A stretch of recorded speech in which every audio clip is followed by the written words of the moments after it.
Family offices are evolving fast. In a landscape where trust and legacy are paramount, the rise of AI and digital tools is reshaping how private wealth is managed, measured, and multiplied.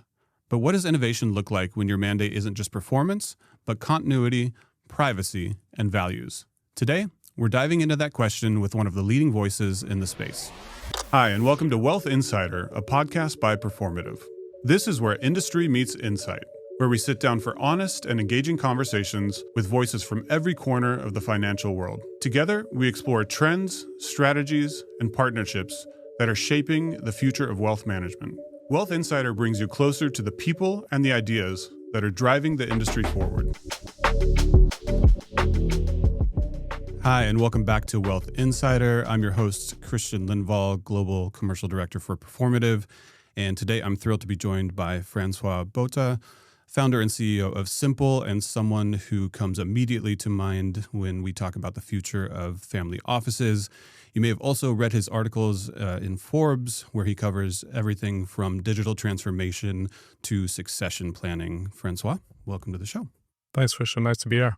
Maybe a good place to start is, can you give us an overview of Simple, what inspired you to start the company, and what also characterizes your clients? Yeah, for sure. So I guess when I started Simple back in 2016, I was really starting from a personal space, wanting to start something which was in a league of its own. So I wasn't really sure what that would be, kind of broadly in tech, broadly consulting, but really wanted something which was unique and kind of a global potential around that. So actually had this opportunity to work with a couple of mentors, realized that this market is hyper fragmented, because there wasn't really good best practice or ready-to-use technology, and coming from a startup space just was used to having all of these resources available. So started building kind of an open, also again, drawing from some startup kind of thinking, working with open source technologies, kind of built Simple as an open knowledge platform, basically publishing as we were going, ready-to-use content, resources, guides, and also a marketplace of solution providers, and a lot of ecosystem building and connectivity was the work that we were doing back then. Today, we're working with more than 11,000 user accounts on Simple. We reach more than 500,000 views per year on our platform. So it's expanded quite a bit from the publishing aspect. The question around the clients really is we work with a lot of new family offices setting up. We work quite hands-on with them. So helping them find the right direction, finding the right technology. But we also work with existing offices who are going through some kind of change. So like most businesses, often it relates to technology and trying to help them navigate that change. You call Simple an ecosystem builder. What does that actually mean in practice, and why do you think the industry needs one now? Yeah, I guess ecosystem building is almost like a textbook definition solution for market fragmentation. So, but very practically, if you want to move beyond that, for me, ecosystem building means bringing the different players together that's supposed to work together. So this could be different providers of services, knowledge providers, especially when the market is so opaque. There is a need to just really identify that knowledge, identify the right people, map that ecosystem out, who's who, what can they do, what can't they do, track different players, and trying to highlight the good work that's being done by many people in this industry. So that kind of ecosystem, once you have that in place, you just see a lot more growth in an industry and maturity. So first steps for a segment like the family office segment was really this ecosystem building. So what do you see as the biggest obstacles facing families right now when organizing themselves around wealth? Yeah, I guess, when we think about setting up family offices, it's often the investment tasks and jobs to be done that come to mind. But in reality, there's actually quite a strong offering and support when it comes to the investment-related needs. What's often overlooked is kind of that first step, setting the purpose and the direction for the office. Why are they here? Why do they exist? Getting consensus-driven kind of view from the family members, the principals, and the key employees that they're bringing on board. And then using that common vision to build on. So I think there's a lot stronger, or we've seen at least a lot stronger offices when there's a very clear vision and purpose for what they're doing, like many other companies these days. But then that can also translate into what they are and what they are not. So I think, again, if you think about the investment tasks, often well taken care of, many first hires for some of these offices would come from banking or finance or consulting space. But again, what's overlooked would often be the people-focused talents that would be required. And there's a lot of demand for new offices, but not a lot of talent that's actually coming into the space. So there's definitely a lack of talent. So I think that's one of the key problems really has been this lack of talent, a lack of upskilling in courses because of this lack of best practice. So slowly but surely, these things are all connecting, and to create a more, I would say, thriving ecosystem to support these new family offices coming online. That's super interesting too around maybe that's a whole nother discussion around the lack of talent that exists. Talent, you can deep dive. I've got lots of people who can help you with that. Yeah. Is it like markedly different than 20 years ago, the talent pool? Oh, for sure. I mean, I think what's interesting actually from a talent perspective is a lot of people move from one side to the table to the other. So you see kind of, bankers being hired by family offices, and then suddenly that kind of switches again. So, sometimes somebody in a family office would then be hired by a bank again. So it's an interesting dynamic where people just kind of move back and forth. So you kind of get the upskilling from, let's say, a financial sector or consulting sector, and then you have the opportunity to move into kind of client side. I think of it like ad agencies almost. So you're either kind of in the marketing agency and you're providing services to clients, and then the client really likes you and they poach you over and you go in-house, and then suddenly you get all of this in-house experience. You might switch to another client, but then eventually you're back into leading an agency.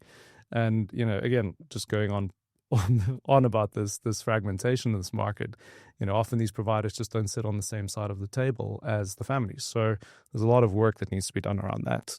So let's switch to technology. I think families in general, family offices in general, have been slow towards digital adoption. Is that still true today, or has there been a tide shift?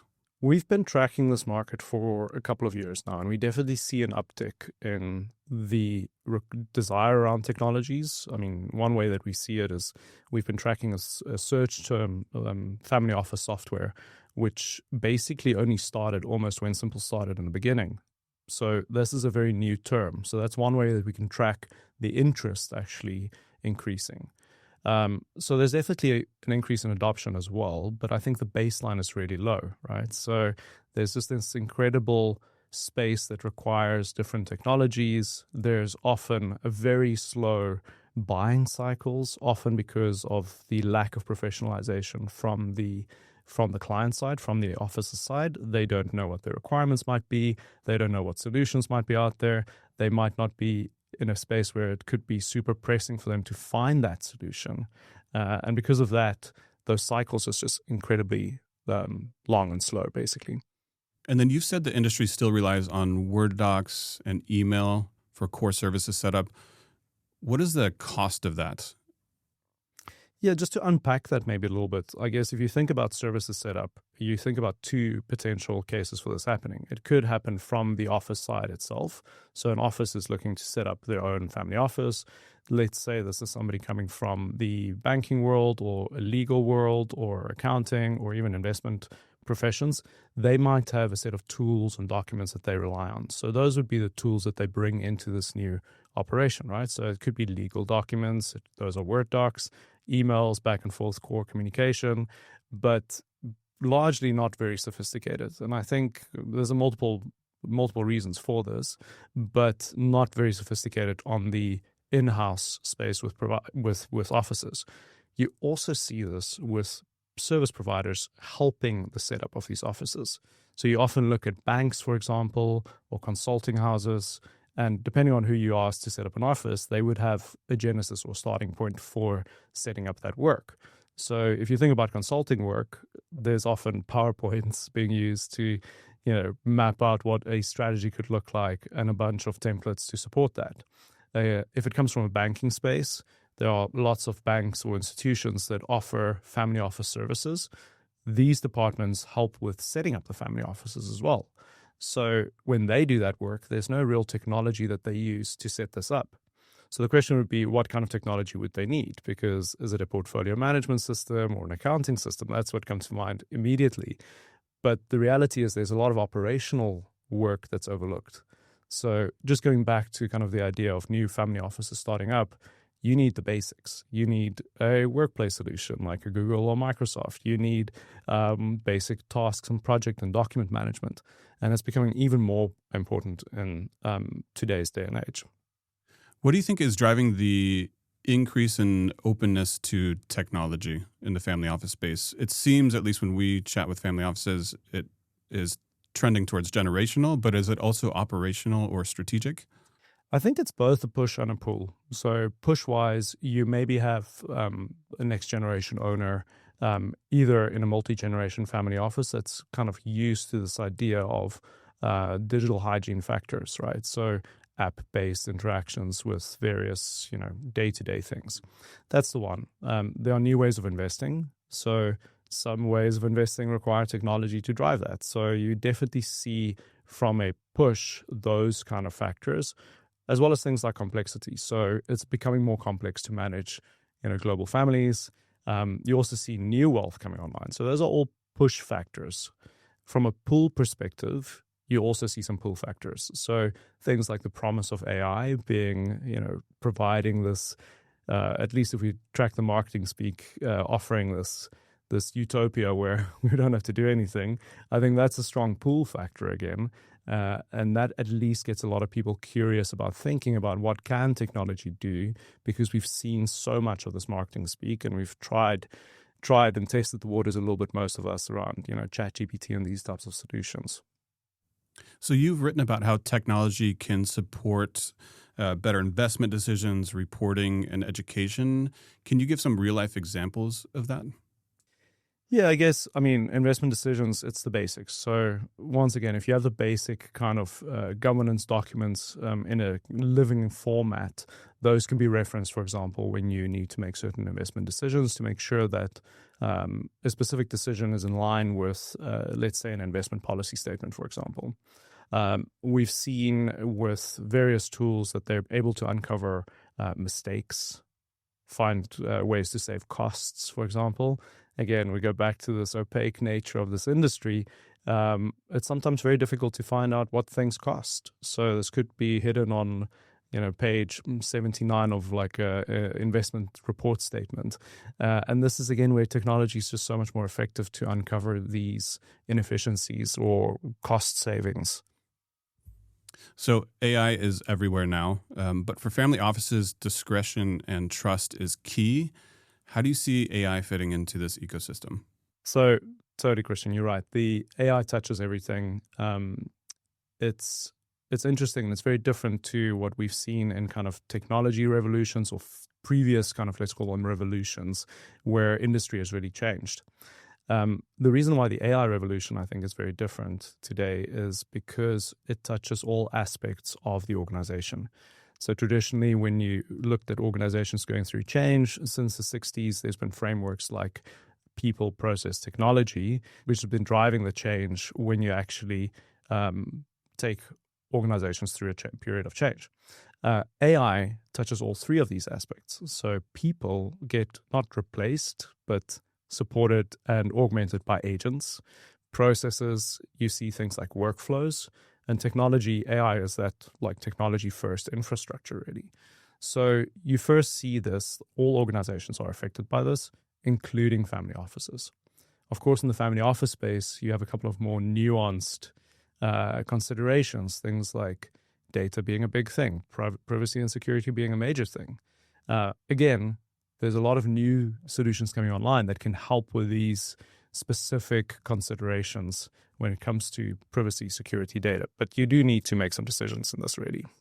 But then I guess maybe speaking to that in this space, do you see examples now of AI actually becoming a differentiator for one family office who decides to adopt it in a meaningful way versus one that maybe is dipping their toe into the AI space? I think we were very early in terms of adoption. So for most of what we see, at least, we see family offices being curious about this. They're eager to understand what it means. So maybe thinking about some small experiments that they can run. But at the end of the day, I wouldn't say we're in full-scale adoption space just yet. I would say if we think about what the potential would be for efficiencies, again, going back to this idea of agents versus people, it really augments the people. So we as people, we're not meant to file emails in folders, right? So why have we been doing this for many years? If we can spend our time doing people-focused work, then I guess the promise of AI is that that can take care of the behind-the-scenes heavy lifting, process-heavy, task-heavy, automations, all of those kind of things. So we'll soon see some of that. But again, I think we need to be quite careful with like how we're going into this transition. Yeah, makes sense. And I think also you touched on augmentation versus replacement. I think that's a super key thing to continue repeating, because I do think there's some fear around that in the market. And I get it from that sense, but also, yes, it should, AI in theory as an augment should just make them more efficient, more focused on the client, and bring value there. 100%. And I think this is where, again, if you think about a role of a client-focused individual in either family office, single or multi, there's just been so much work that's process heavy and so much work that requires accuracy, for example, and sensitivity around data again. And these things can really be taken care of by policies and frameworks and tools, while, like you say, we can focus on having conversations, spending time together, and heavy lifting happens in the background. What are some of the limitations that decision makers should be concerned about or just aware of as they start to adopt AI? Oh, I think, again, we're all trying to make sense of exactly what's happening in the AI space. One of the main things that I always go back to, and this is what I probably highlighted when ChatGPT first launched, is we need to be thinking about our data. So we don't know what happens when we take our data into a tool like ChatGPT. So we can obviously read the terms of use and all of those policies, like privacy policies and all of those. But at the end of the day, what do we really know is happening with us in the background? So a lot of people trying out AI solutions up until today have just been trusting these tools. And, it is a big promise. Drop all your Excel files in here and we'll make sense of that. But who's actually got access to that data? Now, you might argue that today this is kind of being supported almost with new solutions that can help circumvent these data requirements. So I'm thinking about powerful open source models, for example, that are able to run on your own infrastructure. So we've seen the beginning of the shift, at least from large language models, into also offering open source solutions. So that's a big one. So in this case, in theory, I don't have to give my data to somebody else. I can process my own data on my own infrastructure. So that's, I would think, the one side of it. The other side that I think is quite interesting, as we need to make decisions about how we feel about our data being shared, would be the AI-first approach of the large workplace technology companies. So both Google and Microsoft have already gone AI-first in things like their workspace, where it has access to things like email. So then you might question, they already have access to your email. They already have access to all of your information in your documents. Do you still need to make a decision about who you share your data with? So I guess it's this big question of like, is privacy still a luxury that can be bought, or is privacy dead? The jury's still out on that. I don't know. So you're in close contact with families, advisors, and solution providers. What trends are you seeing right now that maybe others are missing? We have always looked at the family office space as kind of from this next generation lens. So there's a next generation of owner, I think, and a lot of people are playing into that. I think if you unpack that next generation of owner, that would be one of the major trends. Like, who is this? How do they think? What are they looking for? At the same time, there's obviously things that others see, new ways of investing, more of a global kind of perspective. And in some cases, we see the shift to impact beyond financial returns.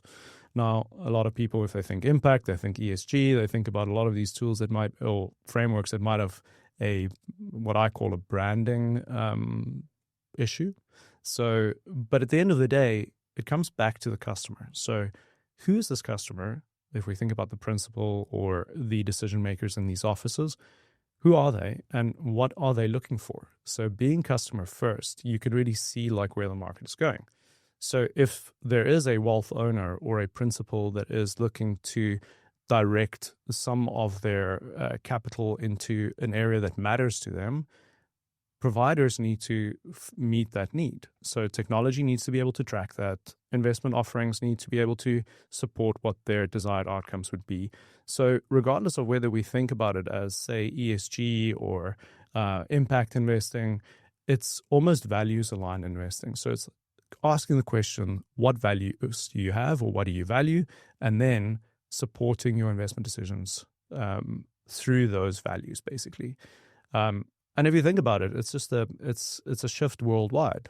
People are asking questions about, where does my food come from? It's like questions about clothing and who makes this, and do I really want to buy from this country if it's doesn't meet what I think would be my values? So I think the values piece is quite a big one that's often overlooked because of, like I mentioned, the branding issues around some of the frameworks. But I don't think it's going to go away. In your view, how do families define success or performance today? I think that shift is maybe it's not purely financial anymore. So traditionally, maybe an office would just be measured on their financial performance. True, that's still a key factor when it comes to family offices. Protecting wealth often is the case, and returns and growing that wealth. But at the end of the day, if we believe that some of these offices are more operational in nature, I think some of those success factors could also start to show. Is it an effective operation? Is it cost effective? Is it an operation that delivers the right services? Is there maybe a happiness factor with the principal? Like, is it ease of life could maybe be something. And of course, the areas like impact or values alignment, I think, would be quite important. So there's interesting kind of knock-on effects of this if you think about incentive packages or compensation packages for key team. So all of these areas are areas that's being relooked across the board, basically. When you're talking, I think that's very interesting talking about the values aspect of it, of like, okay, defining what values are. Is there a generational gap in that? So if we think about values and defining values first, the question is, who are the new family offices that are starting up first? A lot of these offices are not only these multi-generational families where there's a next generation coming in and maybe driving this idea around values. It could also be entrepreneurs. So there's a lot of new wealth being generated more than ever before, and it's not just wealth changing hands. So if these people that come into new wealth are looking at setting up offices, they might come from a startup space that has been used to the idea of setting a purpose, setting a direction, setting values. And for those values, those would be the ones that we translated into their offices. So I think it is maybe a generational shift in some shape or form, but it just depends on who's driving that. So it could be a next generation owner, but it could also be this new wealth coming online that's just used to this thinking around startup thinking, basically. So in your space, as you're advising a new family office, how are you guiding them towards what technology to adopt? Like, where do they start? Good question. We start often with this idea again. Family offices are we see them as startups. So technology would often be the inbounds that we receive. People are looking to find the right technology, but we often realize that we need to do a little bit of pre-work to get them to that space. So starting with big questions. If you think about starting a startup, why are we here? What are we trying to solve? What services do we provide? Who are we going to hire? So again, if you start with just technology, you might not have solved these other questions. So you're not very clear on what services you're providing, who you're providing those services to, who's driving the setup of this organization. Is this from a principal perspective or key hires? So that really depends what the output would be from this new startup. So I think as you're starting a family office, it is really about mapping this out clearly, a clear direction on why this office exists, making sure there's some common vision, making sure there's good alignment between who those key hires would be and the kind of principals in the office, the service provision. All of these areas would be things that would need to be translated into the eventual choices of technology. So if you then take it one step further and you want to actually start with the technology selection, then you'll have a clear set of requirements. And I think requirements would be the crucial piece that's often overlooked as people are looking at technology only. So they start with referrals from friends, and that might not be the right comparable for them and their office, but they would start with those conversations. So those would translate into demos, for example, but they haven't started with the first piece of work, which is setting clear requirements. So if you start with those requirements, it really helps narrowing the set of providers that should be part of your consideration set and makes your whole buying process so much easier, because you're not going to start spending a lot of time and energy going down a couple of routes with providers that might not be a good fit. So what's one mistake you see often, and how can others avoid it? I think the biggest mistake is not starting with a clear set of requirements. So the requirements piece is really crucial. Asking the questions around, what do we need this technology to provide, basically. That's if we just think about the technology aspects. If you think about a family office and setting up, there's often this saying that I really hate, which is, if you've seen one family office, you've seen one family office. I hate that saying. But the reality is that this shouldn't be the case. So there's a lot of best practice out there. You shouldn't go and reinvent the wheel. You shouldn't go and over-customize. Pull on the best practice that's out there and try and find some good comparable offices that you think, act, operate, provide services that you're interested in sort of mimicking. Take inspiration from that and then build based on that, basically.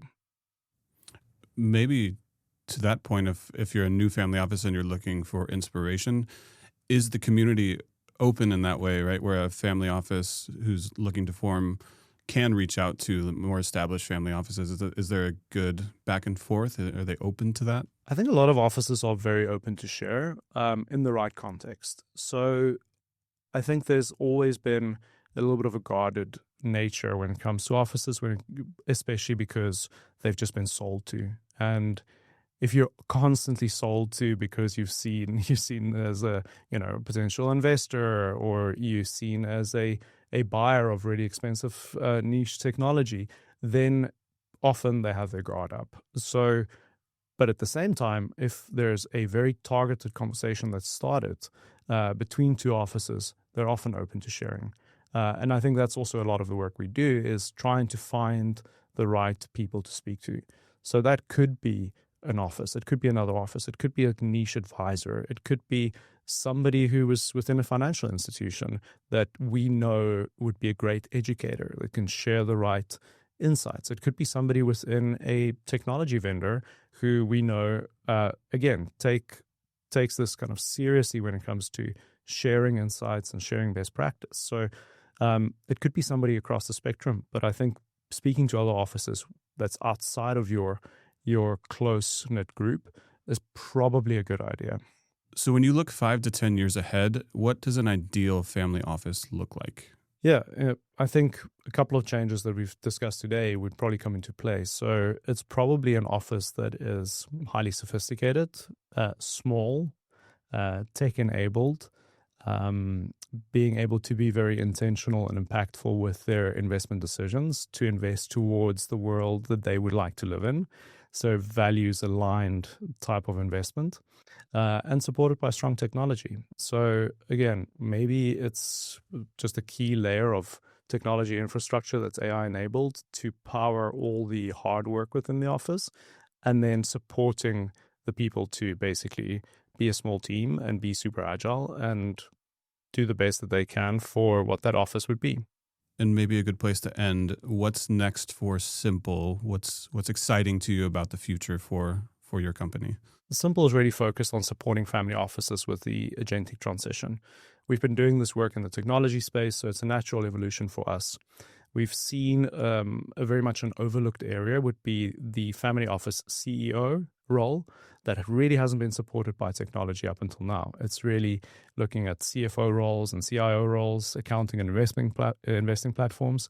So the CEOs, they haven't had this platform that can enable them to basically do a better job. So seeing around corners, connecting with other offices, those are some of the things that these individuals or this profile would be looking for from technology. So Simple is really focusing on that CEO and supporting them with the right technology and ecosystem connectivity and tools to basically do a better job.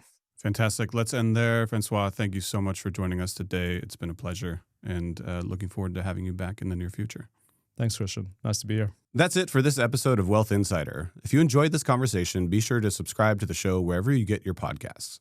You can also find more insights on performative.com, and we'll be back soon with more conversations from the people redefining wealth management.